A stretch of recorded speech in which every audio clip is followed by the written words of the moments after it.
Hello everyone. तो SSC CGL में selections के बाद ना बहुत सारी फॉर्मेलिटीज होती है जो आपको करना होता है। जैसे अपॉइंटमेंट लेटर मिलने से पहले कुछ प्री अपॉइंटमेंट फॉर्मेलिटीज होती है जिसको कंप्लीट करना होता है, तभी उसके बाद आपका अपॉइंटमेंट लेटर आता है। जैसे कि आपको अटेस्टेशन फॉर्म भरना होता है, आपका मेडिकल करवाना होता है, करेक्टर सर्टिफिकेट बनवाना होता है, डॉक्यूमेंट वेरिफिकेशन करवाना होता है। तो वही सब चीजें के बारे में मैं इस डिटेल में बताने वाला हूँ इस वीडियो में कि कैसे कैसे सारा प्रोसेस होता है, क्या क्या चीजें आपको प्रोड्यूस करना पड़ता है, OBC certificate, EWS certificate, SC ST certificate, बाकी सर्टिफिकेट कैसे होता है, प्री अपॉइंटमेंट फॉर्मेलिटीज में क्या क्या चीजें होती है, अटेस्टेशन फॉर्म कैसे भरना होता है और मेडिकल सर्टिफिकेट कैसे कहाँ से बनवाना होता है, सारे चीजें मैं बताने वाला हूँ। तो जिनका भी सीजीएल 2024 में भी सिलेक्शन हुआ है तो उनके लिए काफी हेल्पफुल वीडियो रहेगा। और बाकी जो लोग आगे भी तैयारी कर रहे हैं उनको भी ये सब चीजें पता होनी चाहिए कि क्या क्या चीजें होती है और क्या क्या डॉक्यूमेंट मुझे पहले से बना करके रखना है। तो इसमें मैं आपका जो एग्जांपल बताऊंगा ना, सीजीएल 2023 में जो एएसओ का सिलेक्शन हुआ था तो उनका जो प्री अपॉइंटमेंट फॉर्मेलिटीज हुआ था तो उसमें क्या क्या चीजें हुई थी उसी को रेफरेंस लेकर के मैं बताऊंगा। इसमें बाकी पोस्ट भी मैं कवर करूंगा, लेकिन मेन जो है एएसओ इन सीएसएस का मैं बताने वाला हूं कि एएसओ इन सीएसएस में जब अप्रैल में ही डॉक्यूमेंट वेरिफिकेशन होने वाला फर्स्ट वीक में, तो उनको क्या क्या चीजें जरूरत होगी वो सब चीजें मैं एक एक करके बताने वाला हूं। जैसे कि इसमें लिखा हुआ है कि विलिंगनेस फॉर्म होता है, अटेस्टेशन फॉर्म होता है, मेडिकल फिटनेस होता है, दिल्ली पुलिस वेरिफिकेशन वाली चीजें होती है। तो ये सब चीजें मैं कंप्लीट इसमें बताने वाला हूँ कि क्या क्या चीजें होती है। सबको आइडिया हो जाएगा इससे, जिनका भी सिलेक्शन हुआ है 2024 में सबको एक ओवरऑल आइडिया लग जाएगा कि क्या क्या चीजें होती है। ठीक है, मैं साथ में यहाँ पे अटेस्टेशन फॉर्म भी रखा हूँ, तो उसको कैसे फिल करना है, अटेस्टेशन फॉर्म है ये, तो उसको कैसे फिल करना होता है, क्या क्या चीजें फिल करनी होती है उसमें। ये फिटनेस सर्टिफिकेट है, मेडिकल सर्टिफिकेट, उसमें क्या क्या चीजें होती है, करेक्टर सर्टिफिकेट में क्या चीजें भरनी होती है, आइडेंटिटी सर्टिफिकेट में क्या होता है, और एक है कि हमारा ओबीसी सर्टिफिकेट को लेकर के कुछ इंस्ट्रक्शंस है, वो भी चीजें मैं बताने वाला हूँ। ठीक है, तो ये वीडियो आपके लिए हेल्पफुल होगा। थोड़ा सा लंबा वीडियो होगा क्योंकि मैं डिटेल में सब कुछ बताने वाला हूँ, तो लंबा वीडियो हो सकता है, लेकिन इंपॉर्टेंट है। जिनका भी डॉक्यूमेंट वेरिफिकेशन वगैरह है और जिनको भी कुछ डाउट है डॉक्यूमेंट वेरिफिकेशन, अटेस्टेशन फॉर्म, ये सब रिलेटेड, वो क्लियर हो जाएगा इसमें। तो हम एग्जांपल लेते हैं सीजीएल 2023 में जो सिलेक्शन हुआ था एएसओ का, तो उनका प्री अपॉइंटमेंट फॉर्मेलिटीज के लिए सबसे पहले एक डीओपीटी के वेबसाइट पे आपको ये अपलोड हो जाएगा। आपका जो भी डिपार्टमेंट में आपका सिलेक्शन हुआ है इनकम टैक्स में, तो इनकम टैक्स के वेबसाइट पे आपका प्री अपॉइंटमेंट फॉर्मेलिटीज के लिए आपका वो आ जाएगा कि किस दिन आपका डीवी होने वाला है। ठीक है, तो सबसे पहले डीवी के लिए आएगा, उससे पहले कुछ कुछ चीजें करनी होती है। ठीक है, जैसे अभी टैक्स असिस्टेंट का आ गया है उनका भी, तो उनको भी करना है, सारी चीजें फॉर्म भर के देना है, उनका इंस्ट्रक्शंस आ गया है। मैं अभी एएसओ सीएसएस का बताने वाला हूँ। तो देखो, सबसे पहले एक नोटिस आएगा, इस नोटिस में क्या होगा कि आपको कांसुलेशन मैसेज आएगा कि consolation for selection in SSC CGL 2024 आएगा। ठीक है, अब इसमें आपका रहेगा कि जो फॉलोइंग कैंडिडेट्स आर सिलेक्टेड, तो जो भी एएसओ सीएसएस में सिलेक्टेड हुए होंगे उनका यहाँ पे लिस्ट में नाम आएगा। ठीक है, जैसे कि रोल नंबर वाइज रैंक के हिसाब से पूरा सबका नाम आएगा। 2023 का सिलेक्टेड एस्पिरेंट्स है, उनका नाम है, और यहाँ पे स्लॉट आएगा कि आपका डीवी का डेट कौन सा है, डीवी मतलब डॉक्यूमेंट वेरिफिकेशन का डेट कौन सा है यहाँ पे। ठीक है, यहाँ पे आपका डेट रहेगा और टाइमिंग भी रहेगी कितने से कितने स्लॉट में है। तो सबका डेट, आप लोगों का डेट यहाँ पे आ जाएगा कुछ दिन के बाद, आई थिंक एक वीक के बाद ही आपका नाम आ जाना चाहिए। तो ऐसे सभी लोगों का, जितने लोगों का सिलेक्शन हुआ इस बार, लगभग 1150 के आसपास लोगों का एएसओ सीएसएस में सिलेक्शन हुआ, तो सबका नाम आएगा और सबका स्लॉट और डीवी का डेट आ जाएगा। अब डीवी में क्या क्या करना है हम एक एक करके बताते हैं आपको। ठीक है, तो आपको जो डीओपीटी में जो पिछली बार हुआ था ऑनलाइन हुआ था, ऑनलाइन फॉर्म सारा चीजें हुआ था, विलिंगनेस का जो था वो ऑनलाइन हुआ था, अटेस्टेशन फॉर्म जो हुआ था ऑनलाइन हुआ था, और मेडिकल जो फिटनेस था उसको भी ऑनलाइन आपको सबमिट करना था। ठीक है, और एक दिल्ली पुलिस वेरिफिकेशन फॉर्म भी था। जो लोग दिल्ली में रहे हैं लास्ट 5 इयर्स में या फिर दिल्ली के निवासी, उनके लिए एक दिल्ली पुलिस वेरिफिकेशन का भी फॉर्म था, उनको ये करना था। ठीक है, और ये सारी चीजें आपको डीओपीटी की वेबसाइट पे करनी है। कैसे करनी है इसमें भी सभी चीजें डिटेल में बताया हुआ है। ठीक है, जैसे कि मैं बता देता हूं आपको कि आपको वेबसाइट पे जाना होगा। सबसे पहले क्या करना होगा, वेबसाइट पे जाना होगा। ठीक है, यहाँ पे एक लिंक रहेगा, लिंक पे क्लिक करोगे और तो लिंक पे क्लिक करके आपको ऐसा एक पोर्टल खुलेगा, और यहाँ पे आपको सबसे पहले पता है क्या करना होगा, आपको यहाँ पे करना होगा फॉरगेट पासवर्ड करना होगा। आपका डिटेल पहले से इसमें भरा हुआ होगा, जो आपने ईमेल आईडी एसएससी के रजिस्ट्रेशन के टाइम पे दिया था, वो उसके हिसाब से यहाँ पे आपका डिटेल रहेगा, आपका मोबाइल नंबर भी रहेगा। तो फॉरगेट पासवर्ड जैसे ही करोगे तो उसके बाद आपको ईमेल आईडी और साथ में आपका जो मोबाइल नंबर रहेगा उस पे आपका कुछ ओटीपी आएगा। ओटीपी के हिसाब से आप एक नया पासवर्ड बना सकते हो। ठीक है, आप एक नया पासवर्ड बनाना सबसे पहला काम यही करना होता है, क्योंकि आपका जो डिटेल आपने दिया था ना एसएससी, उसके हिसाब से यहाँ पे एक प्री रजिस्टर्ड कर दिया होगा। आपका date of birth, mobile number, email ID, category, rank, ये सब पहले से फिल किया हुआ रहेगा। लेकिन पासवर्ड आपको नहीं पता होगा, तो इसलिए फॉरगेट पासवर्ड करके सबसे पहले आपको अपना लॉगिन एक पासवर्ड बना लेना है, जिससे कि आपका लॉगिन हो जाएगा। ईमेल आईडी पासवर्ड आपको पता होगा, आप उसको लॉगिन कर सकते हो। ठीक है, इसमें कुछ चीजें जो इंपॉर्टेंट है कि आपको क्या क्या चीजें होनी चाहिए जब प्री अपॉइंटमेंट फॉर्मेलिटीज करोगे। तो आपके पास एक पासपोर्ट साइज फोटो होना चाहिए, 50 KB का साइज होना चाहिए। सिग्नेचर का आपका होना चाहिए स्कैन कॉपी, और आइडेंटिटी फोटो आइडेंटिटी में आपका एक होना चाहिए PAN card, voter ID card, licence, Aadhaar, कुछ भी होना चाहिए। और एक एड्रेस प्रूफ के लिए कोई होना चाहिए, आपका जो परमानेंट एड्रेस प्रूफ है उसका एक डॉक्यूमेंट होना चाहिए पीडीएफ फॉर्मेट में। ठीक है, ये पीडीएफ फॉर्मेट में चाहिए। फोटो आइडेंटिटी प्रूफ भी पीडीएफ में चाहिए। सिग्नेचर और आपका पासपोर्ट साइज फोटो जो है आपको इसका स्कैन कॉपी जेपीजी फॉर्मेट में चाहिए। यहाँ पे आप कर लोगे रजिस्टर्ड। अब यहीं पे सारी चीजें होंगी। सबसे पहले आपको क्या करना होगा, विलिंगनेस फॉर्म को आपको भरना होगा। विलिंगनेस फॉर्म क्या होता है कि आप विलिंग हो इस पोस्ट को ज्वाइन करने के लिए। विलिंगनेस फॉर्म भर दिया मतलब कि आपको ज्वाइन करना पड़ेगा। विलिंग नहीं भरोगे, विलिंगनेस वाला फॉर्म नहीं भरोगे मतलब कि आप विलिंग नहीं हो, फिर आपका नहीं होगा। तो सबसे पहले विलिंगनेस फॉर्म आएगा, उसको आपको भरना है। उसके बाद अटेस्टेशन फॉर्म आएगा, ठीक है, उसको भरना है आपको कंप्लीट। उसके बाद दिल्ली पुलिस वेरिफिकेशन का फॉर्मेट आएगा। दिल्ली पुलिस वेरिफिकेशन उन्हीं का आएगा, खुलेगा, जो कि अपने एड्रेस में अटेस्टेशन फॉर्म में भरते समय एड्रेस में आप डालोगे, दिल्ली का एड्रेस डालोगे ना, तभी ये वाला आएगा, नहीं तो आपको ये भरना नहीं है। ठीक है, उसके बाद मेडिकल सर्टिफिकेट आपका जब भी डेट आएगा ना डीबी का, उससे पहले आपको अपना मेडिकल बनवा लेना। दिल्ली वालों के लिए दिल्ली में मेडिकल होता है, दिल्ली के हॉस्पिटल में सफदरजंग, आरएमएल, ये सब में आपका आएगा। डेट के हिसाब से आपका नाम आ जाएगा, आपका नाम के हिसाब से दिल्ली में। बाकी अदर स्टेट के जो है अपने डिस्ट्रिक्ट के जो भी गवर्नमेंट हॉस्पिटल है जहाँ पे सीएमओ चीफ मेडिकल ऑफिसर बैठते हैं, वहां से अपना मेडिकल सर्टिफिकेट करवा सकते हो। सिविल सर्जन हो गया, प्रिंसिपल मेडिकल ऑफिसर हो गया, चीफ मेडिकल ऑफिसर हो गया, उनसे करवा करके अपना रिपोर्ट आपको स्कैन करके यहाँ पे सबमिट करना होता है। ठीक है, ये सीएसएस वालों के लिए। बाकी वालों के लिए क्या करना होता है, उनको कॉपी लगा करके भेजना होता है। ठीक है, तो सीएसएस में ऑनलाइन है, बाकी बहुत सारे लोग, बहुत सारे डिपार्टमेंट में आपका ऑफलाइन होता है डीबी, आपको ले जाना होता है ओरिजिनल डीबी के टाइम पे। ठीक है, और अगर आपका मेडिकल सर्टिफिकेट ऑलरेडी सर्विस में हो तो आप जो पहले ऑफिस में जमा किए थे उसका कॉपी भी आप अगर दे दोगे तब भी आपका चल जाएगा। ठीक है, और उसके बाद प्रेफरेंस भी भरना होगा। मिनिस्ट्री प्रेफरेंस के बारे में भी हम बात करेंगे कि आपको प्रेफरेंस में क्या क्या सेलेक्ट करना है। तो एसोसीएसएस वाले जितने भी लोग हो, आप प्रेफरेंस के बारे में मैं बता दूंगा कि कैसे आपको सेलेक्ट करना होता है। प्रेफरेंस भी आपको अभी भरना होगा, डीवी में जाने से पहले ही आपका आ जाएगा। उस प्रेफरेंस भर करके आपको डीवी में जाना है, तो उसको कैसे भरना है वो भी मैं बताऊंगा। यहाँ पे डीवी के लिए दिया हुआ है प्रेफरेंस के लिए 20, यहाँ पे बहुत सारे मिनिस्ट्री दिया हुआ, लेकिन आपको 10 कैटेगरी ए से और 10 कैटेगरी बी से सेलेक्ट करके आपको फिल करना होता है। ठीक है, और एक बार आपने पूरा फाइनल सबमिट कर दिया तो फिर आप चेंज नहीं कर सकते। उससे पहले आप अपना चेंज कर सकते हो, लेकिन फाइनल सबमिट करने के बाद नहीं होगा। एक एक चीज करते जाओगे। मान लो आपने विलिंगनेस फॉर्म कर दिया तो उसका सबमिट करते हुए सबमिशन हो जाएगा, फिर अटेस्टेशन फॉर्म वो सबमिट हो जाएगा, फिर दिल्ली पुलिस वेरिफिकेशन फॉर्मेट वो सबमिट हो जाएगा, मेडिकल फिर वो सबमिट हो जाएगा, और सब प्रेफरेंस सबमिट हो जाएगा। उसके बाद फाइनल एक सबमिशन का आएगा। फाइनल सबमिशन के बाद आप चेंज नहीं कर सकते। अगर ये सब सबमिट है तो आपका रिकॉर्ड में रह जाएगा, आप बार बार चेंज कर सकते हो। लास्ट डेट से पहले आप ये सब चीजें चेंज कर सकते हो, लेकिन फाइनल सबमिट करने के बाद एक बार में आप चेंज नहीं कर सकते।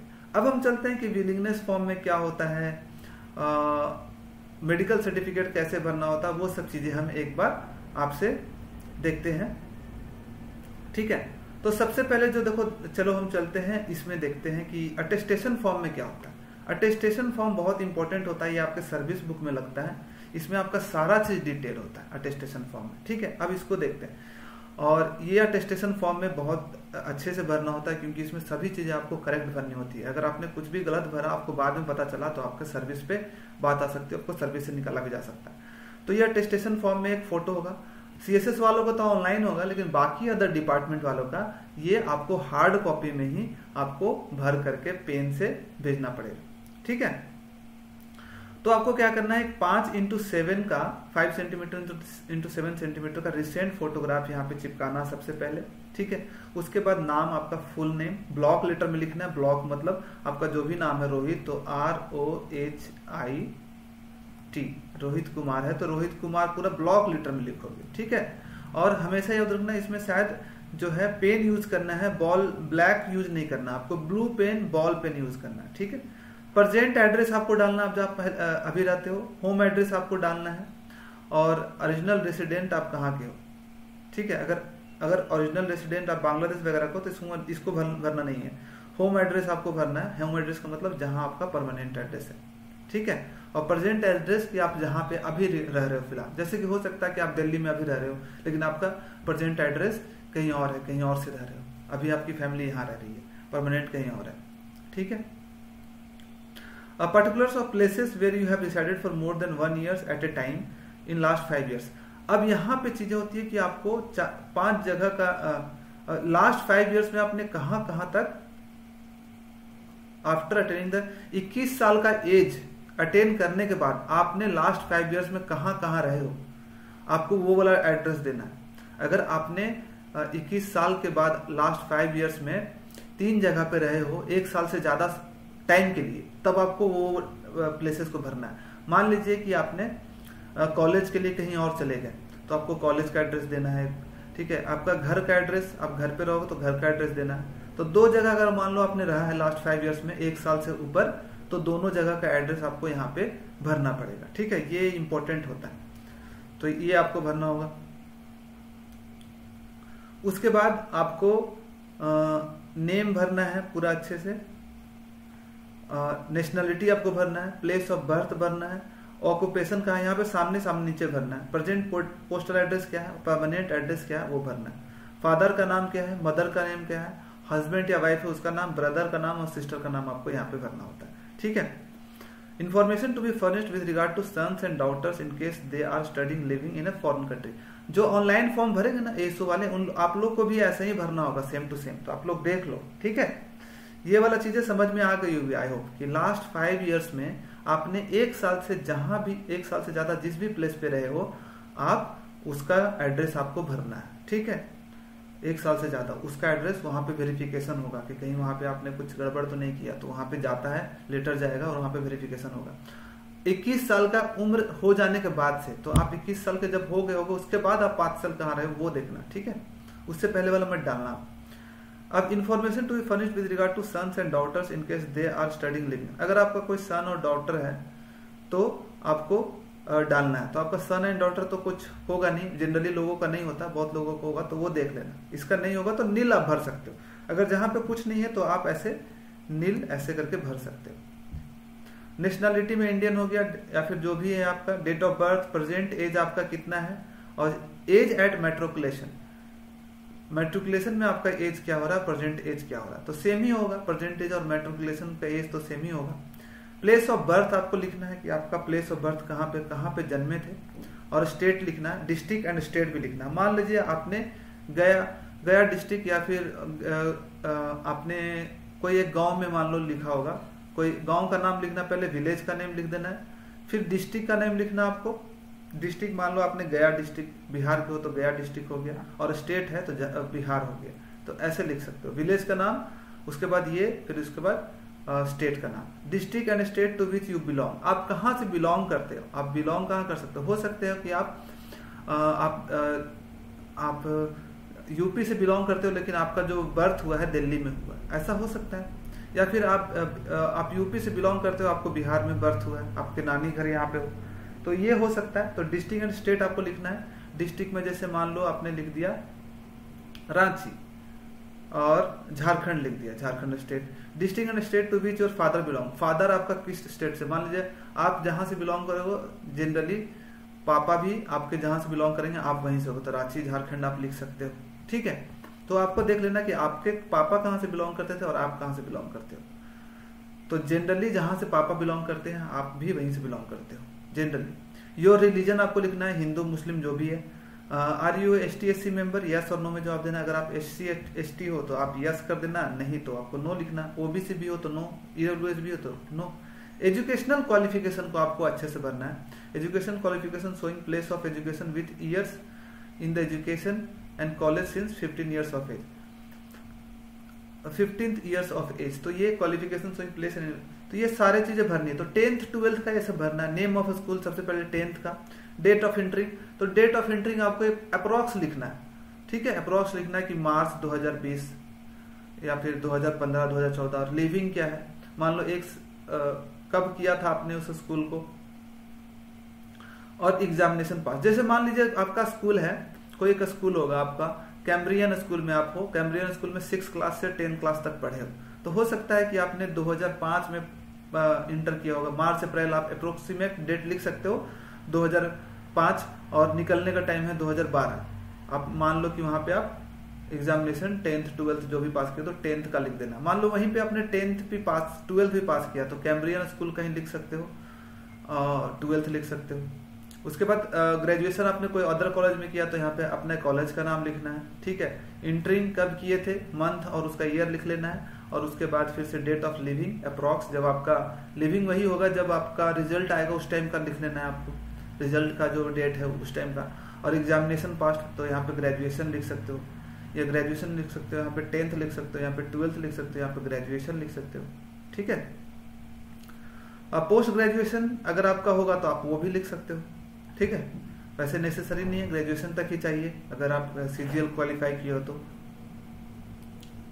अगर गवर्नमेंट सर्वेंट ऑलरेडी हो तो आपको यहाँ पे गवर्नमेंट जॉब का बताना पड़ेगा। आर यू होल्डिंग और have any time held an appointment under the central government, state government. अगर आपका कोई भी है, अगर सेंट्रल गवर्नमेंट और स्टेट गवर्नमेंट से आप ऑलरेडी हो तो आपको लिखना है full particulars with date of employment up to date, ठीक है। अंडरटेकिंग और प्राइवेट फर्म्स और इंस्टीट्यूशंस, तो जनरली यहाँ पे जो गवर्नमेंट जॉब होते हैं उनको आप लिख सकते हो। फ्रॉम कब से कब तक आपने काम किया है, आपको अप्रोक्सीमेट डेट लिखना है। टिल नाउ लिख सकते हो, अगर अभी भी जॉब कर रहे हो तो टिल नाउ भी लिख सकते हो, ठीक है। अब जब इंटर किए तो वो डेट लिखना है। डेजिग्नेशन कौन सा काम पे कर रहे हो, full name and address of, जो भी आपका ऑफिस होगा उसका फुल नेम और एड्रेस लिखना है। Reason for living previous service, तो लिख सकता है सिलेक्शन इन SSC CGL लिख सकते हो, सिलेक्शन इन SSC CGL ऐसे, या फिर selection on the post of ASO in CSS, या फिर जो भी आपके पोस्ट पे हुआ है आप वो लिख सकते हो, ठीक है। समझ गए। अब कुछ और चीजें हैं यहाँ पे 12 नंबर पे आपको, जैसे कि पुलिस वेरिफिकेशन से रिलेटेड चीजें हैं ये, कि आप कभी अरेस्ट हुए हो कि नहीं अरेस्ट हुए, तो यस और नो करना है। आपको स्ट्राइक आउट करना है, यहाँ पे याद रखना कि देखो यहाँ पे स्ट्राइक आउट लिखा है। Please also see the warning at the top, specific answer to each of the question should be given by striking out yes और नो। स्ट्राइक आउट, अगर आप यस है तो यस को स्ट्राइक आउट कर दो, ठीक है, यानी कि नो आपका आंसर है। Have you been ever been arrested, yes मतलब यस गलत है, आपका नो सही है। Have you been ever been prosecuted, तो यस को काट देना है, यस मतलब गलत है ये, नो सही है। आप अगर ज्यादा कंफ्यूजन हो तो नो पे टिक भी मार सकते हो ऐसे करके, मतलब इसको नहीं मारना, कोई दिक्कत नहीं। जिसको जो गलत है उसको स्ट्राइक आउट कर दो, जो आपका आंसर नहीं है उसको स्ट्राइक आउट कर दो, इसको काट दो, यानी no no no no no आपका सही हो जा रहा है, ठीक है। और जनरली सबका जो होता है नो ही होता है, इसमें कि आपने कभी डिबार किया गया, आपको कोर्ट में कभी लाया गया है, जो भी है आपका, जो भी चीजें भरनी है एकदम आपको सही भरना है इसमें, ठीक है। तो ये था फाइनली, यहाँ पे सर्टिफाई होगा कि मैं सर्टिफाई करता हूँ कि जो भी मैंने डाला वो सही है, और अपना जो भी आपका सिग्नेचर होगा आप यहाँ डालोगे, प्लेस और डेट डालोगे। तो ये हो गया आपका अटेस्टेशन फॉर्म, ठीक है। अब एक आइडेंटिटी सर्टिफिकेट भी होता है, एक आइडेंटिटी सर्टिफिकेट होता है और एक होता है करेक्टर सर्टिफिकेट, ये सब चीजें भी जरूरत होती है, ठीक है। उससे पहले हम बात करते हैं मेडिकल सर्टिफिकेट के बारे में, ठीक है। ये है मेडिकल सर्टिफिकेट। मेडिकल सर्टिफिकेट का फॉर्मेट हिंदी इंग्लिश दोनों में भी हो सकता है, या फिर सिर्फ इंग्लिश में भी हो सकता है। जैसे कि इसमें पहले वाले में है जो मेडिकल सर्टिफिकेट, वो सिर्फ इंग्लिश में है, तो ये हम देखते हैं। ये आपको किससे भरवाना है, मेडिकल ऑफिसर से भरवाना है। बाकी चीजें फॉर्म भर करके आपको खुद ले जाना है कि I hear bye certified that I examine Shri आप जब मेडिकल सारी चीजें आपका हो जाएगा, आपका जो भी टेस्ट है वगैरह सब कुछ हो जाएगा, फिर यहाँ पे सर्टिफाई करेगा, आपका नाम होगा, यहाँ पे कौन वीकनेस और वो आपको फॉर्म भर के देना उनको, वो अपने आप सब कुछ कर देंगे। यहाँ पे आपका सिग्नेचर लगेगा, ठीक है, और आपका डेट रहेगा, page the photograph of candidate, आपका फोटोग्राफ रहेगा, मेडिकल ऑफिसर का सिग्नेचर एंड यहाँ पे सील रहेगा, ठीक है। कैंडिडेट स्टेटमेंट, ये आपकी तरफ से डिक्लेरेशन एक रहेगा इसमें, ठीक है, इसको भी आपको करवा करके ले जाना है। कैंडिडेट्स डिक्लेरेशन, ये आपका नाम, age and place of birth, have you ever been जो है स्मॉल पॉक्स आपको हुआ है, इंटरमीडिएट अदर वगैरह, have you ever had smallpox, intermediate fevers, other fevers, enlargement, separation of glands, spitting of blood, blood से खून आया, fainting, ये सब जनरली जो होता है नो होता है इसका आंसर, ठीक है। When were you last vaccinated, last का वैक्सीनेटेड, तो अभी सब लोग कोरोना में वैक्सीनेटेड, तो आप कोरोना का डेट लिख देना है, अप्रोक्सीमेट डेट है। Have you any of your relatives been afflicted by consumption, scrofula, gout, asthma, आपका कोई भी है जो कि ये सब डिजीजेस से रिलेटिव आपका जूझ रहा है तो आपको लिखना है। Have you suffered from any form of nervousness due to overload और एनी अदर कॉज, यस और नो आपको लिखना है। जनरली इन सब का आंसर नो होता है। Have you ever been examined and declared fit for government, पहले क्या आपने एग्जामिनेशन हुआ है और डिक्लेयर्ड फिट किए गए हो आप गवर्नमेंट सर्विस के लिए, तो यस और नो, ठीक है।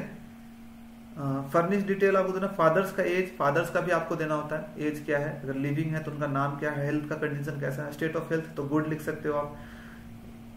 Father's age at the time of death, अगर डेथ हुआ तो डेथ का यहाँ पे डालना है। ब्रदर्स का नंबर ऑफ ब्रदर्स यहाँ पे सिर्फ लिखना है, नंबर ऑफ ब्रदर्स कितना, मान लीजिए आपको 2 भाई है तो 2 लिखना है। एज कितना है, 32 और कुछ भी है। हेल्थ कैसा है तो गुड लिख सकते हो। Number of brother who died, उसका भी यहाँ पे लिखना है। ये डिक्लेरेशन है आपका मदर्स का एज और हेल्थ कंडीशन, सिस्टर कितने हैं और उसका हेल्थ कंडीशन क्या है, उनका एज क्या है, और कैंडिडेट सिग्नेचर रहेगा साइन इन माई प्रेजेंस, और यहाँ पे मेडिकल ऑफिसर्स का ये भी आपका साइन रहेगा, ठीक है।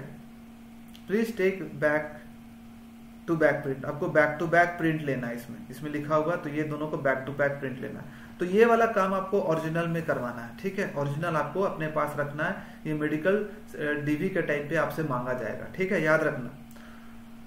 और एक और है कैंडिडेट्स डिटेल फॉर्म, ये आपको भरना है, भर करके ओरिजिनल में ले जाना है आपको, ठीक है। ये नीचे वाले आपको नहीं भरने हैं, ऊपर वाले सिर्फ आपको भरने हैं। तो ये आपका हो गया इसमें।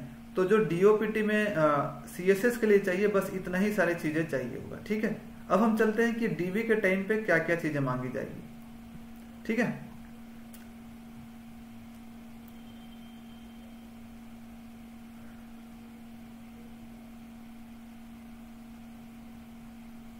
Delhi all condition required to appear before civil surgeon, देखो लिखा हुआ सिविल सर्जन से आपको मेडिकल सर्टिफिकेट बनवाना है, ठीक है।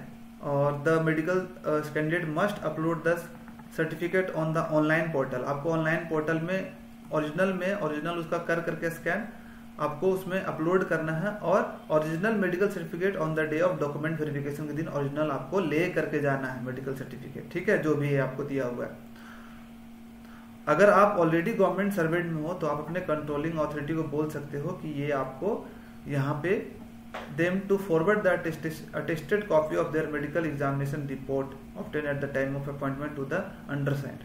आप अगर आपको ऑलरेडी आप सर्विस में हो तो अपने ऑफिस में आप लेटर लिख सकते हो और इनको भेजने के लिए बोल सकते हो। अंडरसाइंड का मतलब होता है जिन्होंने इसको साइन किया है, ठीक है। यहाँ पे कहाँ गया, इनको भेजने के लिए आप बोल सकते हो। किधर गया यार, इतने सारे कैंडिडेट्स है ना, हाँ, इनको यहाँ पे भेज सकते हो, under secretary to government of India, इनको भिजवा सकते हो अंडरसाइंड को, ठीक है। इनका एड्रेस यहाँ पे, या फिर आप मेल भी करवा सकते हो, इस पे भी मेल भी करवा सकते हो, ओके। सेकंड फ्लोर लोकनायक भवन, खान मार्केट, ये जो एड्रेस है यहाँ पे आप भिजवा सकते हो अगर आप ऑलरेडी सर्विस में हो तो अपने मेडिकल सर्टिफिकेट। हाउएवर अगर आप नया फ्रेश बनवाना चाहो, अगर आपका हो सकता है कि दिक्कत कर रहा है ऑफिस से नहीं हो रहा है, तो आप नया भी आप सर्टिफिकेट, अगर आप ऑलरेडी सर्विस में हो तो नया भी बनवा करके जमा करवा सकते हो, उससे कोई दिक्कत नहीं। लिखा हुआ should have been the candidate must ensure that the said medical examination report furnished to the previous employer should have been issued, ठीक है। नया भी कर सकते हो, कोई दिक्कत नहीं है। और कैंडिडेट्स को क्या क्या चीजें चाहिए, अब डॉक्यूमेंट वेरिफिकेशन के टाइम पे क्या क्या चीजें चाहिए वो भी मैं इसमें बताता हूँ कि डॉक्यूमेंट वेरिफिकेशन जब होगा तो उस दिन पे आपको क्या क्या लेना है। एक तो आपको सबके लिए ही है, जितने भी डिपार्टमेंट्स के लोग हैं सबको ये सब चीजें मांगा जाएगा, याद रखना, ठीक है। मैट्रिकुलेशन सर्टिफिकेट आपको चाहिए और मार्कशीट चाहिए। सर्टिफिकेट एंड मार्कशीट, सर्टिफिकेट जो होता है कि आपका पासिंग सर्टिफिकेट हो गया, आपने 10th पास कर लिया, और मार्कशीट होता है जिसमें आपका मार्क्स लिखा होता है। किसी किसी का सर्टिफिकेट और मार्कशीट एक ही में होता है तो वो भी चल जाएगा, ठीक है। और उसका जो date of birth will be record only with this certificate, आपका जो डेट ऑफ बर्थ चेक किया गया जो आपने भरा है वो सिर्फ इसी सर्टिफिकेट से चेक किया जाएगा। जब आप डॉक्यूमेंट वेरिफिकेशन में जाओगे ना तो उनके पास ऑलरेडी एसएससी से आया हुआ रहेगा आपका सारा डिटेल कि आपने क्या क्या भरा है। अब उसी से वो सारी चीजें भरेंगे, आप चेक करेंगे कि आपने सर्टिफिकेट का नंबर क्या दिया, आपने जो परसेंटेज डाला था 10th 12th का वो कितना डाला था। 1-2% ऊपर नीचे होगा तो कोई दिक्कत की बात नहीं है, लेकिन बहुत ज्यादा वेरी नहीं करना चाहिए कि आपने 40% लिखा था और आपका मार्क्स 80% आ रहा है, तो वो आपको दिक्कत हो जाएगी, ठीक है। तो आपको ये याद रखना है, ठीक है। उसके बाद सीनियर सेकेंडरी मतलब 12th का या फिर डिप्लोमा का सर्टिफिकेट है तो वो भी चल जाएगा। किसी ने डिप्लोमा किया तो डिप्लोमा चलेगा, जिसने 12th किया तो 12th का सर्टिफिकेट आपको चाहिए होगा, ठीक है। उसका भी मार्कशीट और आपको ये सर्टिफिकेट दोनों लेकर के जाना है आपको, ठीक है, मार्कशीट एंड सर्टिफिकेट। उसके बाद ग्रेजुएशन का marksheet and graduation certificate issued by the competent institute university, आपका जो भी है वो लेके जाना है। और याद रखना ये जो इसका आपका date of declaration of result of the qualifying examination should be before the cut off date से पहले का होना चाहिए। आपका जो रिजल्ट डिक्लेयर हुआ ना, वो जो फॉर्म भरने का जो लास्ट डेट है ना उससे पहले का होना चाहिए, तभी आप वैलिड होगे, अदरवाइज इसमें आप पास नहीं होंगे अगर आपका ग्रेजुएशन का सर्टिफिकेट नहीं होगा। तो लास्ट डेट क्या था इस समय, शायद 1 अक्टूबर था, मुझे जहां तक याद है। लास्ट डेट जो था, कट ऑफ डेट मुझे याद नहीं आ रहा 24 के लिए क्या था, लेकिन अक्टूबर के आसपास था। तो 1 अक्टूबर से पहले जिनका भी आ गया होगा, 1 सितंबर था अक्टूबर था, मुझे याद नहीं आ रहा एकदम एग्जैक्टली, ठीक है। तो जो लास्ट डेट फॉर्म भरने का था 2024 का, उससे पहले का होना चाहिए। कम्युनिटी सर्टिफिकेट मतलब होता है OBC, SC ST, OBC, EWS का सर्टिफिकेट चाहिए, ठीक है, ये सब चाहिए। याद रखना ओबीसी सर्टिफिकेट के लिए एक नोटिस आया है कि ओबीसी सर्टिफिकेट, बहुत सारे लोगों का कंफ्यूजन होता है कि कब तक का चल जाएगा। तो ओबीसी सर्टिफिकेट आपका जो लास्ट डेट जो फॉर्म भरने का कट ऑफ डेट है ना, उससे 3 साल पहले तक का और 180 दिन बाद तक का भी चल जाएगा। ये एसएससी का ही एक सर्कुलर है, आप देख सकते हो जा भाई, कि उनका ही एक नोटिस निकाला हुआ है, OBC certificate, submission of OBC certificate in the prescribe format issued within 3 years before the last date of receipt of application and up to 180 days after the closing date of application would be accepted by the commission. तो यही वाला rules follow करेगा आपका इसमें भी, ठीक है, क्या बोलते हैं आपका डीवी के टाइम पे भी यही वाला कि 3 साल पहले तक जो फॉर्म भरने का लास्ट डेट है चल जाएगा और 180 दिन बाद तक का भी चल जाएगा, ठीक है। ईडब्ल्यूएस के लिए देखिए क्या बोला हुआ, फाइनेंशियल ईयर 2022-23, तो ये तो था 2023 का वेरिफिकेशन करें, तो इसमें चलेगा फाइनेंशियल ईयर 23-24 का चलेगा, ठीक है। यानी कि वो जो सर्टिफिकेट बना होना चाहिए, किसके लिए बना होना चाहिए, 1/4/2023 से, याद रखना 1/4/2023 से 31/3/2024 का बना होना चाहिए वैलिड के लिए, and valid for the year 2023-24, यहाँ पे 24-25 हो जाएगा, वैलिड फॉर द ईयर 24-25 अगले साल के लिए। यानी कि आपका जो इनकम होगा 1/4/2023 और 31/3/2024 के बीच का इनकम को काउंट करेगा और वो बनेगा 24-25 के लिए बनेगा। तो याद रखना फाइनेंशियल ईयर ये होना चाहिए और वैलिड फॉर 24-25 होना चाहिए, ठीक है, ये 2024-25 होना चाहिए वैलिड फॉर, याद रखना, और ये चल जाएगा। एससी एसटी सर्टिफिकेट का क्या होगा, एसटी एससी सर्टिफिकेट का कोई भी कट ऑफ डेट नहीं होता, कितना भी पुराना जो है आपका सर्टिफिकेट चल जाता है, लेकिन वो कट ऑफ डेट से पहले का सर्टिफिकेट बना होना चाहिए। उसी तरह से आपका पीडब्ल्यूडी का सर्टिफिकेट चाहिए होता है, और अदर जो एक सर्विसमैन वगैरह का होता है उनका भी चाहिए होता है, तो ये सब का सर्टिफिकेट आपको चाहिए होगा। अब candidate details form duly filled and signed in ink should be brought while appearing for DV. Candidate detail form कौन सा है, कैंडिडेट डिटेल फॉर्म ये वाला फॉर्म आपको भर करके इंक में आपको ले जाना। ब्लैक पेन से नहीं भरना, ब्लू बॉल से भरना। नाम और अपना roll number, date of birth, date of declaration of 10th और 12th का रिजल्ट का डेट लिख देना यहाँ पे, ग्रेजुएशन का रिजल्ट कब था और पोस्ट ग्रेजुएशन का रिजल्ट कब डिक्लेयर हुआ था वो आपको डेट यहाँ पे लिख करके जाना है। ठीक है, आपके मार्कशीट में लिखा होगा, मार्कशीट जिस दिन का होगा ना, जिस तारीख का, वही डिक्लेरेशन का रिजल्ट का डेट का भी है। Date of issue of OBC EWS certificate वो आप लिखना।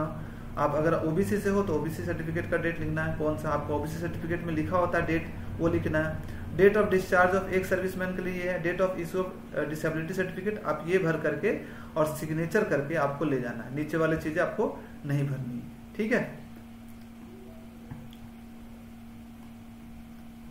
आपको याद रखना है कि 2 फोटोग्राफ, रिसेंट फोटोग्राफ भी ले जाना है आपको, प्लस साथ में 2 फोटोग्राफ जो आपने फॉर्म भरते समय भरा था वो वाला भी आपको ले जाना होता है, याद रखना, दोनों आपको ले जाना होगा। कहाँ गया डीबी, यहाँ पे लिखा हुआ। और आपको print out of field willingness forms and attestation form, आपने जो फॉर्म भरा होगा, विलिंगनेस फॉर्म जो भरा होगा आपने और अटेस्टेशन फॉर्म जो भरा होगा ऑनलाइन, उसका प्रिंट आउट भी आपको लेकर के जाना है, याद रखना डीबी के टाइम पे। और मेडिकल फिटनेस सर्टिफिकेट जो आपने अपलोड किया था उसका ओरिजिनल भी आपको ले जाना। तो ये चीजें आप ले जाना।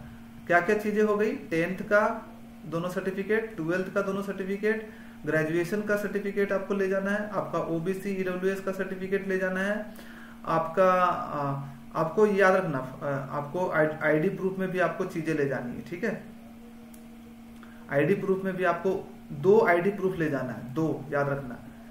तो 2 आप ले जाना, जैसे कि आप पैन कार्ड ले जा सकते हो एक, और एक आधार ले जा सकते हो, या फिर आप वोटर आईडी ले जा सकते हो, तो 2 ड्राइविंग लाइसेंस ले जा सकते हो, वो ले जाना है, याद रखना। और उसके बाद आपको डीबी के लिए मेडिकल फिटनेस वाला ले जाना है चीजें, प्रिंट आउट ऑफ विलिंगनेस जो आपने भरा है उसका प्रिंट आउट भी आपको ले जाना है, और साथ में आपको जो कैंडिडेट डिटेल फॉर्म जो है वो भी आपको डीबी के टाइम पे ले जाना है। देख यहाँ पे लिखा होता है use of black ball pen, gel pen is strictly prohibited during document verification. Black pen का यूज आपको नहीं करना है, ब्लू पेन का आपको यूज करना है। ठीक है, यहाँ पे देखो the candidate should also bring list 2 latest photo bearing identification proof and address proof. 2 ठो लेकर के आपको जाना है, photo bearing identification proof such as driving licence, voter ID, Aadhaar card, income tax, PAN card, anything 2 आपको ले जाना है in original along with its self attested copy. तो 2 कॉपी आपको ले जाना, उसके साथ साथ फोटो कॉपी अटेस्टेड किया हुआ, साइन किया हुआ कॉपी भी आपको लेना है। सबका 2-2 कॉपी करवा करके लेके आप जाना। ठीक है, 2-2 3-3 कॉपी, ताकि आपको वहां पे दिक्कत ना हो। इवन मैं बोलूंगा कि जितने भी आप सर्टिफिकेट ले जाओगे ना उसका भी आप फोटोकॉपी करवा करके ले जाना डीबी के टाइम पे। The identity card issued by college university, that वो भी आप ले जा सकते हो। 2 recent passport size photographs are to be bought, recent passport size भी ले जाना है। along with candidate must also bring 2 passport size photograph which are uploaded by them on application CGL। जो आपने CGL में फॉर्म में भरा था ना जो फोटो, आपको 2 उसका भी ले जाना है, और आपको रिसेंट वाला भी 2 फोटो ले जाना है, याद रखना। लेकिन आप सेफ्टी के लिए 4-4 5-5 कॉपी आप फोटो ले लेना, याद रखना, रिसेंट भी और जो आपने CGL फॉर्म में भरा था, याद रखना। The candidates are also informed that they may fill the preference for ministries through online CGL portal। अब आपको प्रेफरेंस भी भरना है, जितने भी ASO CSS उनको प्रेफरेंस भी भरना है, मिनिस्ट्री का प्रेफरेंस उसको भरना है। मिनिस्ट्री के प्रेफरेंस के बाद ही आपको बाकी चीजें आपको जो अपॉइंटमेंट लेटर है वो आपको मिलेगा। और वहां पे बाकी चीजें भी लिखा है कि आपको इसको कंप्लीट करने के बाद आपका ट्रेनिंग होगा जो कि कंपलसरी है। और ये भी लिखा होगा कि अगर एनी स्टेज में आपको पता चला कि आपने कुछ गलत इन्फॉर्मेशन दिया है, कुछ फॉल्स इन्फॉर्मेशन दिया है, तो आप पे पेनल्टी लगेगा, आपका अपॉइंटमेंट रद्द हो सकता है, टर्मिनेशन हो सकता है, और आप पे स्ट्रिक्ट एक्शन भी लिया जा सकता है। तो ये सब चीजें आपको यहाँ पे बताई गई है। ठीक है, बाकी सब चीजें वही है। आपका भी ऐसा जब ASO में जितने भी सिलेक्टेड हुए होंगे, आपका नाम आएगा, आपका रोल नंबर आएगा, रैंक आएगा, और आपका स्लॉट आएगा कि आपको किस तारीख का डीबी है। जैसे डीबी डेट लिखा हुआ है, डीबी का स्लॉट कौन सा, और टाइमिंग कितने से कितने आपको जाना है। और सबका जो डीबी होगा, डीबी कहाँ पे होगा, लोक नायक भवन में आपका होगा। यहाँ पे dB verification will be conducted on, यहाँ पे होगा। आपको सब लोगों को दिल्ली आना पड़ेगा, 2nd फ्लोर लोक नायक भवन, खान मार्केट, न्यू दिल्ली। आपको यहाँ जाना पड़ता है। डेट डीवी में भी सीन बिलो, आपको डीबी। तो यहाँ पे सब लोगों का जो लोक नायक भवन डीओपीटी है वहाँ पे डीएबी होगा, डीबी होगा। वहाँ पे एक पूरा टीम बैठा होगा जो कि आपका सब लोगों का डीबी एक एक करके करेगा, ठीक है। तो उससे पहले लेकिन आपको सारा चीज ऑनलाइन फॉर्म फिलअप कर देना होगा। अब हम चलते हैं मिनिस्ट्री प्रेफरेंस पे। तो ये सबके लिए एप्लीकेबल है, जितने भी लोग हैं। आप लोग अपना रेस्पेक्टिव जो वेबसाइट है अपना डिपार्टमेंट का आप चेक करते रहे। जैसे एसओ एमईए वाले अपना एमईए का वेबसाइट चेक करते रहे, आपको भी आएगा। जो इनकम टैक्स वाले, अब इनकम टैक्स वाला जो है सीबीडीटी सीबीसी, वो अपने वेबसाइट रेस्पेक्टिव वेबसाइट को चेक करते रहे, वहां पे आपको अपना डिटेल आपको मिल जाएगा, ठीक है। तो आपको अपना देखते रहना है कि कब है। जैसे कि अभी टीए टैक्स असिस्टेंट वाले लोगों का आ गया तो उनको अपना चेक करते रहना। अब हम चलते हैं भाई मिनिस्ट्री प्रेफरेंस के बारे में जानते हैं कि मिनिस्ट्री प्रेफरेंस कैसे भरना है, किन किन बातों का ध्यान रखना है। ओके,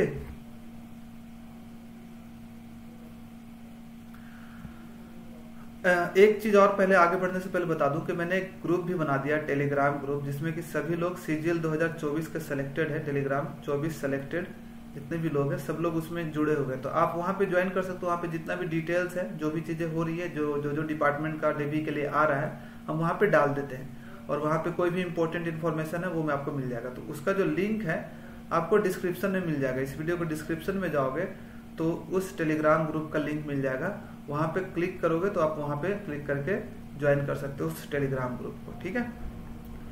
अब हम आगे चलते हैं कि आपको जब मिनिस्ट्री प्रेफरेंस अभी ही ऑनलाइन भरना होगा तो आपको बहुत सारे मिनिस्ट्री दिया रहेगा। लगभग आप देखो तो लगभग 40 के आसपास 35-40 मिनिस्ट्रीज है। इसमें से आपको 20 मिनिस्ट्रीज को सिलेक्ट करने हैं। ग्रुप ए में कुछ मिनिस्ट्रीज होंगे, ग्रुप बी में, दोनों में से 10-10 मिनिस्ट्री को आपको सिलेक्ट करना है, ठीक है। अब मिनिस्ट्री प्रेफरेंस को भरते समय क्या क्या चीजें ध्यान रखे भाई। तो देखो, आप लोग सोच रहे होंगे, बहुत सारे लोगों के मन में ये रहता है कि मिनिस्ट्री में ये ऐसा चूज करूं जिसमें ना वर्कलोड कम रहे, ठीक है, पावर भी रहे, वर्कलोड कम भी रहे, आगे का पढ़ाई कर सके, यही दिमाग में सबका रहता है। पर मैं ये बताऊं ना कि आप कोई भी ऐसा मिनिस्ट्री सेलेक्ट नहीं कर सकते जिसमें कि वर्कलोड कम हो, क्या कोई भी, क्योंकि यहाँ पे वर्कलोड जो होता है ना आपके मिनिस्ट्री पे डिपेंड नहीं करती। वो डिपेंड करता है कि आपको कौन सा सेक्शन मिला है। सारे मिनिस्ट्रीज ऐसे होते हैं जिनमें कि कुछ सीट में वर्कलोड कम होता है और कुछ सीट में वर्कलोड ज्यादा होता है बहुत, चाहे वो बड़ी मिनिस्ट्री हो या छोटी मिनिस्ट्री हो। छोटी मिनिस्ट्री में भी ऐसा होता है कि बहुत कम एम्प्लॉय होते हैं, बहुत ज्यादा वर्कलोड होता है। बड़ी मिनिस्ट्री में भी ऐसा होता है कि बड़ी मिनिस्ट्री तो काम वर्कलोड ज्यादा होता है कुछ कुछ सेक्शंस में। तो ये एकदम आप लोग कभी भी, कोई भी अगर वो आपको बोलेगा कि इस मिनिस्ट्री में काम कम है, यहाँ पे अच्छा है, तो समझो कि आपको धोखा दे रहा है। ऐसा नहीं होगा। सारी मिनिस्ट्री में लगभग मोर एंड लेस काम का लोड एक जैसा है और डिपेंड करता है कि आपको कौन सा सेक्शन मिल गया है।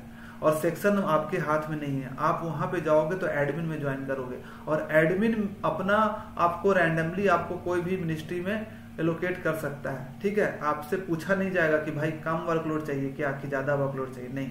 आपको कोई भी मिनिस्ट्री में एलोकेट कर सकता है। आपका क्वालिफिकेशन वगैरह चेक करेगा, बैकग्राउंड देखेगा थोड़ा मोड़ा कि हाँ कौन कौन सा आया किसी को, तो उसके हिसाब से थोड़ा मोड़ा देखते हैं और भेज देते हैं। और आपको सेक्शन में जाकर के ही, और सेक्शन में भी सीट पर जाकर के जब बैठोगे, एक ही सेक्शन में क्या होता है 4-5 सीट होते हैं एसोस का, और एक को वर्कलोड ज्यादा होगा, एक को वर्कलोड थोड़ा कम हो सकता है, ऐसा हो सकता है। तो सीट पे जाकर के जब बैठोगे वहां पे अपना वर्क लोकेशन देखोगे तभी आपको पता चलेगा वर्कलोड ज्यादा है या कम है।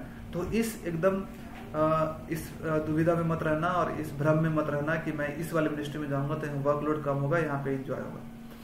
पर आपको कुछ कुछ बातों का ध्यान रखना है मिनिस्ट्री प्रेफरेंस के समय पे। वो है कि आपको सबसे पहले फील्ड ऑफ इंटरेस्ट देखना है। आपके मन में कुछ ना कुछ ऐसा कोई ना कोई फील्ड होगा जिसपे कि आप इंटरेस्टेड रहते होगे, तो देखो कि आप किस फील्ड में इंटरेस्टिंग होते हैं। क्योंकि मिनिस्ट्री में, जिस मिनिस्ट्री में जाओगे उसमें उसी टाइप का काम होगा। जैसे मान लो कि आपने एग्रीकल्चर एंड फार्मर वेलफेयर में जाओ, तो वहां पे एग्रीकल्चर से रिलेटेड ही सारे जितने भी स्कीम्स हैं उस पर आप काम करोगे। कहाँ पे कितना एरिया है, कौन कौन सा एग्रीकल्चर से रिलेटेड स्कीम चल रहा है, ये सब चीजें ही, कहाँ प्रोटेस्ट चल रहा है, ऐसे ही कुछ सेक्शंस आपको मिल जाएंगे। एग्रीकल्चर मिनिस्ट्री में जाओगे 50-60 सेक्शन होंगे और कोई भी आपको सेक्शन मिल सकता है, वो आपके हाथ में नहीं है, ठीक है। जैसे मान लीजिए आपने होम अफेयर्स में गए, तो होम अफेयर्स में आपको सिर्फ होम अफेयर्स से रिलेटेड, बॉर्डर से रिलेटेड, CISF, CRPF, ये सब चीजें से ही आपको चीजें डील करनी पड़ेगी, ठीक है। अगर आप मान लो अपने लीगल लेबर एंड एम्प्लॉयमेंट में गए तो यहाँ पे लेबर से रिलेटेड जितने भी लॉज हैं और जितने भी स्कीम्स हैं उसी से रिलेटेड काम करोगे आप, ठीक है। ऐसा नहीं कि आप हेल्थ से रिलेटेड चीजें काम करने लगोगे। हेल्थ मिनिस्ट्री में जाओगे, मान लो आपको हेल्थ वाले फील्ड में इंटरेस्ट है तो आप हेल्थ मिनिस्ट्री को प्रेफरेंस में रख सकते हो। हेल्थ में आपको हेल्थ से रिलेटेड नहीं मिलेगा कोई सेक्शन जहाँ पे आप हॉस्पिटल डील कर रहे होगे, कोई सेक्शन मिलेगा जहाँ पे टीबी से रिलेटेड डील कर रहे होगे, कोई सेक्शन होगा जहाँ पे प्रधानमंत्री स्वास्थ्य सुरक्षा योजना है जो वहाँ पे वो डील हो रहा होगा, कोई भी जो कोविड-19 से रिलेटेड चीजें डील हो रहा होगा, कोई होगा कि आपके जितना भी मेडिकल यूनिवर्सिटी बन रहा है उससे डील हो रहा होगा। तो ऐसे ही बहुत सारे हेल्थ से रिलेटेड चीजों होगा। तो अब आपको देखना है कि आपका किस चीज में इंटरेस्ट है भाई, किस एरिया में है। जैसे सिविल एविएशन में जाओगे तो यहाँ पे भाई फ्लाइट से रिलेटेड ही, सिविल एविएशन क्या है, फ्लाइट से रिलेटेड ही कि कौन सा कंट्री का फ्लाइट है, ये फ्लाइट वो फ्लाइट, क्या रूल रेगुलेशन है, इसी चीज से। आयुष में जाओगे तो ये क्या है, आयुर्वेदिक वाला है, आयुष है आयुर्वेदिक चीजों से रिलेटेड आप काम करोगे। रूरल डेवलपमेंट में जाओगे तो रूरल से रिलेटेड चीजें आप काम करोगे। तो सबसे पहला आपका होना चाहिए फील्ड ऑफ इंटरेस्ट, क्योंकि उस मिनिस्ट्री में जाओगे तो उसके बारे में आपको बहुत सारी चीजें पता चलेगी, ठीक है। तो सबसे पहले आपको अपना प्रेफरेंस इसी पे बेसिस देना चाहिए कि मेरा कोई फील्ड ऑफ इंटरेस्ट है क्या। अगर वो है तो आपको वो सबसे पहले मिनिस्ट्री को चूज कर लेना चाहिए, उन मिनिस्ट्रीज को सीक्वेंस में चूज कर लेना चाहिए, ठीक है। और यहाँ पे कोई ऐसा नहीं है कि कोई बड़ी मिनिस्ट्री और छोटी मिनिस्ट्री, सब एक लेवल पे आ जाते हैं। कोई ऐसा नहीं बोल सकता कि मैं होम मिनिस्ट्री में हूँ भाई, तुम तो रूरल डेवलपमेंट में हो तो ज्यादा चौड़ में मत रहो। सब एक लेवल पे आ जाते हैं, चाहे आपका रैंक यहाँ पे 10 रैंक में आप ASO/CSS में आए हो या फिर आपका 1500 रैंक में आए हो, सब एक लेवल में एक जैसे पावर में आ जाते हैं। मिनिस्ट्री भी डिपेंड नहीं करती है कुछ भी, ठीक है। ऐसा नहीं बोल सकते कि यार रैंक 10 वाला है तो बहुत ज्यादा इसको बेनिफिट्स मिल रहा है, कुछ भी ऐसा कुछ नहीं, सब एक समान हो जाते हैं वहां पे जाने के बाद, ठीक है। तो याद रखना। और वहां पे ऐसा भी नहीं, पावर अलग अलग नहीं होती मिनिस्ट्री के, सब में एक ही लेवल का आपको पावर रहेगा। हाँ, बाहर आप बोलोगे कि कौन सी मिनिस्ट्री में काम कर रहे हो तो थोड़ा सा इफेक्ट पड़ता है कि होम मिनिस्ट्री बोलोगे तो बोला अच्छा होम मिनिस्ट्री में हो, ठीक है। आप फिर बोलोगे कि मैं फाइनेंस मिनिस्ट्री में हूँ तो बड़ी मिनिस्ट्रीज है, ठीक है। तो उसमें आपको थोड़ा सा चीजें हैं। कुछ मिनिस्ट्री में फायदा है, मैं थोड़ा बता दूंगा। डिफेंस इसी में है क्या, डिफेंस का शायद अलग होता है, डिफेंस मिनिस्ट्री के लिए इसमें नहीं आता, CSS के अंदर डिफेंस भी इसी में आता है, कहीं ना कहीं डिफेंस होगा।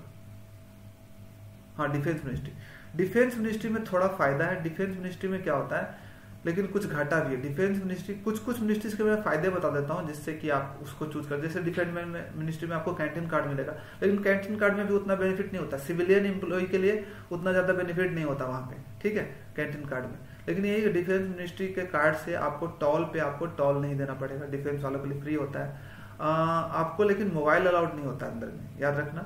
डिफेंस मिनिस्ट्री में mobile is not allowed, smartphones आपको ब्लैक एंड व्हाइट वाला मोबाइल ले जाना पड़ेगा, ठीक है। डिफेंस मिनिस्ट्री में आपका टाइमिंग थोड़ा फिक्स होता है कि आप 9 से 5:30 ही टाइमिंग होती है, ठीक है, और स्ट्रिक्ट टाइमिंग होती है, तो आपको ज्यादा लेट सीटिंग नहीं होती। बट इसमें भी कुछ है मिनिस्ट्री जिसमें कि लेट मतलब कुछ सेक्शन होते हैं, पर ये नहीं बोल सकते कि सब में होता है। लेकिन मैक्सिमम में क्या होता है कि 5:30 ऑफिस क्लोज हो जाता है। लेकिन बाकी मिनिस्ट्री में क्या होता है, काम ज्यादा है तो आप देर तक बैठे हो आराम से। कुछ मिनिस्ट्री में फायदा है, जैसे हेल्थ एंड फैमिली वेलफेयर में आप ज्वाइन करते हो तो यहाँ पे CGHS का फैसिलिटी है। CGHS मतलब जो मेडिकल वाली फैसिलिटी है, इसमें कैशलेस का ट्रीटमेंट हो जाता है। दिल्ली में कोई भी CGHS हॉस्पिटल में जाओगे तो आपको कैशलेस आपका ट्रीटमेंट हो जाएगा, आपको पे नहीं करना होता है, ठीक है। आप बोलोगे कि मैं हेल्थ मिनिस्ट्री से हूँ तो आपको कैशलेस ट्रीटमेंट हो जाता है आपका, ठीक है, CGHS में। साथ में सेम इसके लिए भी है, फाइनेंस मिनिस्ट्री के लिए भी यही रूल, CGHS वाला रूल अप्लाई करता है फाइनेंस मिनिस्ट्री के लिए, ठीक है। तो ये 2 मिनिस्ट्री में तो मुझे आइडिया है कि आपको ये नहीं लगेगा, आपका पैसा नहीं देना पड़ेगा। बाकी में क्या होता है कि बाकी मिनिस्ट्री वाले CGHS में जब CGHS हॉस्पिटल में जाते हैं तो उनको एक रेट देना होता है, CGHS रेट, जो कि नॉर्मल रेट से 3-4 गुना कम होता है। वो आप पैसा पे कर दोगे, फिर आपको बिल मिलेगा, बिल आप सबमिट करोगे ऑफिस में तो आपको रिइंबर्स हो जाएगा। लेकिन हेल्थ मिनिस्ट्री और फाइनेंस मिनिस्ट्री में आपका क्या होता है कि आपको कुछ पे ही नहीं करना होता, वो लोग बिल खुद सबमिट करते हैं मिनिस्ट्री में, तो ये फायदा है। बाकी सब कुछ नहीं है। बाकी एक फायदा जो मैं बोलूंगा वो होता है कि मिनिस्ट्री का लोकेशन भी आपको देखना होता है। बहुत सारी मिनिस्ट्री है ना जो कि एकदम मेट्रो से लगा हुआ है, जैसे कि आप हाउसिंग एंड अर्बन अफेयर्स और हेल्थ मिनिस्ट्री है, निर्माण भवन में है, ठीक है। ये एकदम उद्योग भवन जो मेट्रो स्टेशन है उसके जस्ट पास में है, तो आप जैसे ही मेट्रो से निकलोगे तो पास में तुरंत 2 मिनट वॉक करके पहुंच जाओगे। लेकिन वही अगर आप होम मिनिस्ट्री, होम अफेयर्स हो गया, या फिर आपका डीओपीटी है, डीओपीटी जो यहाँ पे है, मतलब north block south block, north block और साउथ ब्लॉक में जितनी मिनिस्ट्रीज है ना, फाइनेंस मिनिस्ट्रीज है नॉर्थ ब्लॉक साउथ ब्लॉक में, वो मेट्रो से लगभग 700 से 800 मीटर दूर है। तो आपको वॉक करके जाना पड़ेगा वहां से, और आपको वहां से ऑटो भी नहीं ले सकते, आपको वॉक करना ही पड़ेगा। तो आपको लगभग 10 मिनट का वॉक इधर करना पड़ता है।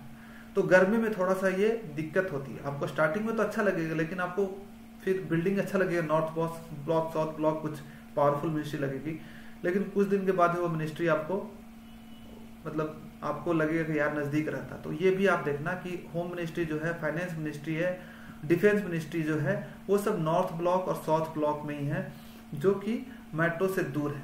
बाकी मिनिस्ट्रीज आपको चेक करना कौन सा, जैसे रूरल डेवलपमेंट वाला जो मिनिस्ट्री है ये पास में है, ये सेंट्रल सेक्रेटेरिएट मेट्रो स्टेशन से पास में है। ये आपका रूरल डेवलपमेंट जो है आई थिंक कृषि भवन में है, ठीक है।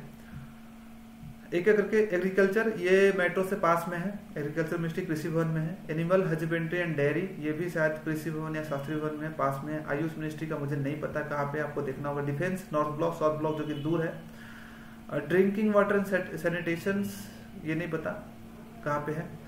अर्थ साइंसेस आपको खुद से चेक करना पड़ेगा। देखो थोड़ा सा आप लोगों को करना पड़ेगा, मैं सारे मिनिस्ट्रीज का लोकेशन मुझे नहीं पता, लेकिन बहुत सारा। अर्थ साइंसेस जो है, अर्थ साइंसेस का अलग बिल्डिंग है, तो आपको आइसोलेट होकर के रखना पड़ेगा। अर्थ साइंस और शायद जो इन्वायरमेंट मिनिस्ट्री है, ये पर्यावरण कॉम्प्लेक्स एक है कहीं दूर, वहां पे इसकी मिनिस्ट्री है। तो आपको सेंट्रल सेक्रेटेरिएट से थोड़ा दूर रहना पड़ेगा। आपके दोस्त लोग आपस में एक जगह रहेंगे ना, जो कर्तव्य पथ के दोनों तरफ बिल्डिंग बना हुआ है, ठीक है।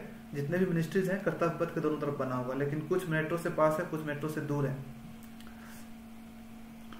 तो ये थोड़ा सा दूर में है। फर्टिलाइजर्स भी, केमिकल एंड फर्टिलाइजर्स जो है शास्त्री भवन में है।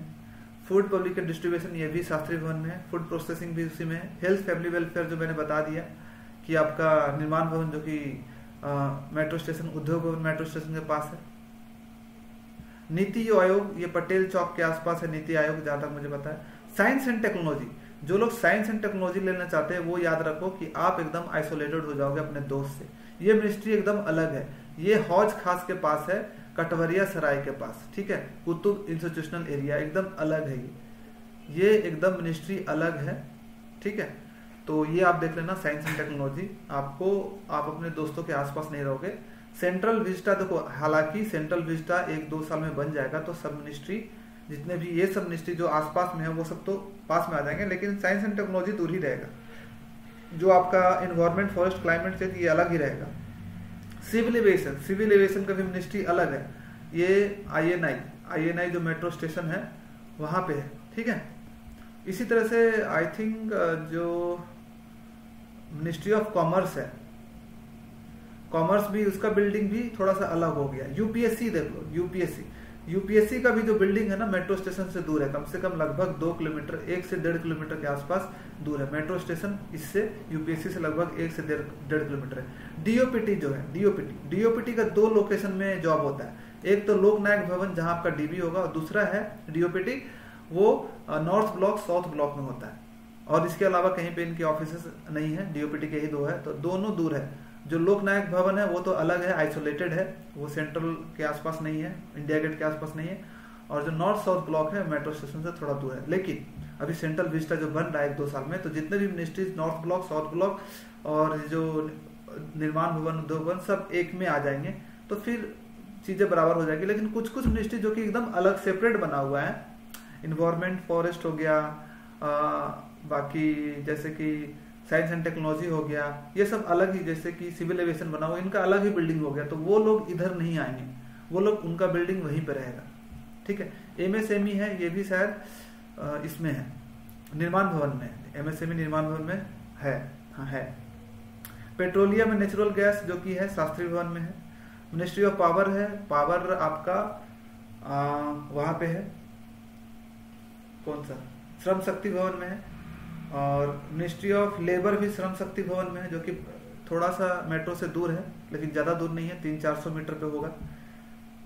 यूथ अफेयर्स एंड स्पोर्ट्स, ये लोक नायक भवन में, मुझे जहां तक पता है कि लोक नायक भवन जो है जहां पे डीबी होगा उसी बिल्डिंग में है। Ministry of IB information and broadcasting, ये भी आपका शास्त्री भवन में है। ठीक है। मिनिस्ट्री ऑफ एजुकेशन, ये भी आपका शास्त्री भवन में, जो कि मेट्रो से पास है, दूर नहीं है।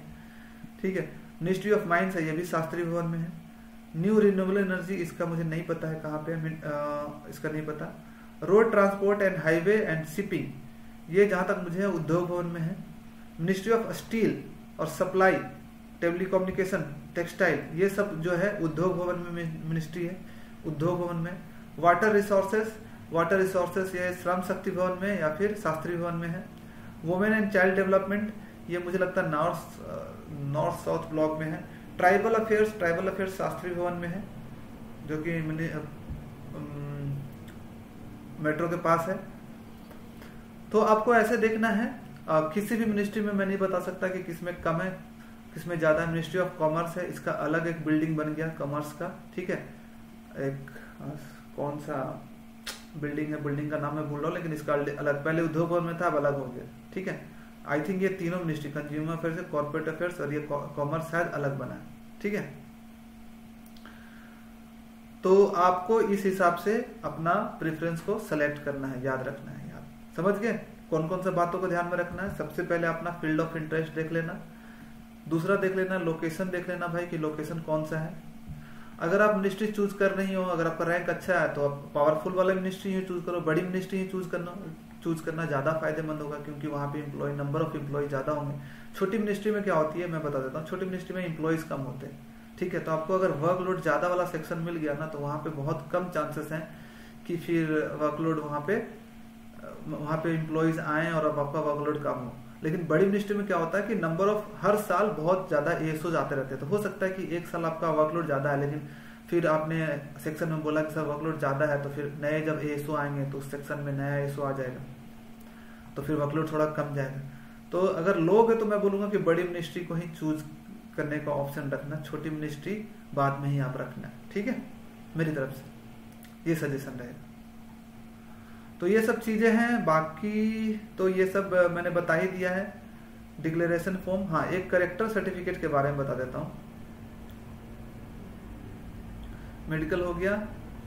करेक्टर सर्टिफिकेट एएसओ सीएसएस वालों के लिए तो नहीं चाहिए, लेकिन बाकी जो पोस्ट भरेंगे उनको करेक्टर सर्टिफिकेट बनवाना होगा। किसी भी गैजेटेड ऑफिसर से आपको सर्टिफिकेट करना है कि वो सर्टिफाई करेंगे कि आपका कैरेक्टर अच्छा है और सुटेबल है ये गवर्नमेंट सर्वेंट के लिए। ठीक है। आपको साइन करवाना होगा, करेक्टर सर्टिफिकेट याद रखना। ठीक है। एक और आइडेंटिटी सर्टिफिकेट भी आपको एक करवाना है, एक करेक्टर सर्टिफिकेट भी और आइडेंटिटी सर्टिफिकेट भी। आपका जब डीबी आएगा ना, तो डीबी में जो भी डॉक्यूमेंट आपको आएगा वो आपको करवा लेना है। ठीक है। यहाँ पे लिखा हुआ gazetted officer of central government हो सकता है, मेंबर ऑफ पार्लियामेंट हो सकता है, एसडीओ से करवा सकते हो, प्रिंसिपल हेडमास्टर से करवा सकते हो, पोस्ट मास्टर से करवा सकते हो, पंचायत इंस्पेक्टर से करवा सकते हो, बीडीओ से करवा सकते हो। किसी से भी आप अपना आइडेंटिटी सर्टिफिकेट को साइन करवा सकते हो। और करेक्टर सर्टिफिकेट को भी वैसे ही आपको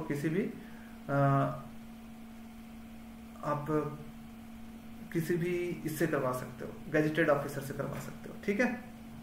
चलिए, तो ये सब सर्टिफिकेट आपको भरना होता है। आपको आई होप कि आपको क्लैरिटी मिल गई होगी। काफी लंबा वीडियो हो गया है, लेकिन आपको पता चल गया होगा।